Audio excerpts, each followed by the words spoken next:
Welcome back to our series on the American Revolution.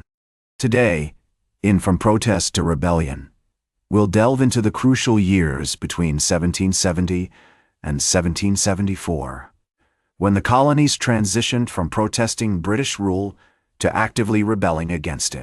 As the 1770s dawned, the British government, still reeling from the backlash against the Townshend Acts, attempted to placate the colonists by repealing most of these taxes.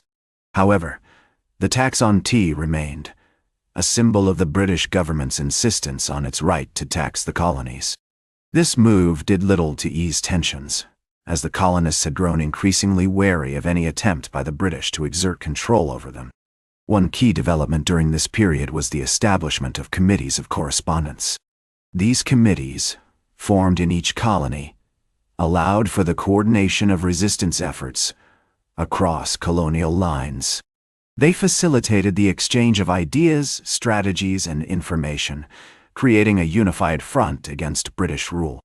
The committee in Massachusetts, for instance, played a pivotal role in organizing protests and boycotts, while also serving as a conduit for communication with other colonies. Another significant factor was the rise of patriotic organizations like the Sons of Liberty. These groups, often operating on the fringes of legality, used tactics ranging from boycotts and petitions to more radical actions like the destruction of property.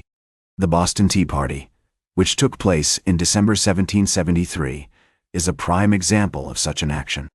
Colonists, disguised as Native Americans, boarded British ships in Boston Harbor and threw hundreds of chests of tea into the water. This bold move was a direct challenge to British authority and marked a significant escalation in the conflict. The British response to these challenges was the passage of the Coercive Acts, also known as the Intolerable Acts, in 1774. These acts were designed to punish Massachusetts and reassert British control over the colonies. They included measures such as closing the port of Boston until the tea was paid for, allowing royal officials to be tried in Britain rather than in the colonies, and quartering large numbers of British soldiers in the homes of colonists. The effects of these acts were twofold. They unified opposition among the colonies, who saw these measures as a threat to their rights and liberties, and they paved the way for the First Continental Congress. The First Continental Congress, which convened in September 1774, was a landmark event in American history. Representatives from 12 colonies gathered in Philadelphia to coordinate a unified response to the Coercive Acts. The Congress issued a statement of grievances called the Declaration of Rights and Grievances and proposed a boycott of British goods. More importantly, it marked the first time that the colonies had come together as a single entity to challenge British rule, setting the stage for the events that would unfold in the following years.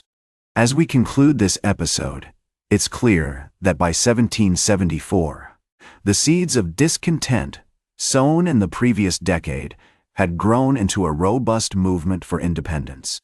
The transition from protest to rebellion was not sudden, but rather the culmination of years of resistance and organizing. The stage was now set for the outbreak of war and the birth of a new nation. That's all for today. Join us next time on History with Herodotus as we explore the pivotal events of 1775, including the battles of Lexington and Concord, which marked the beginning of the American Revolutionary War.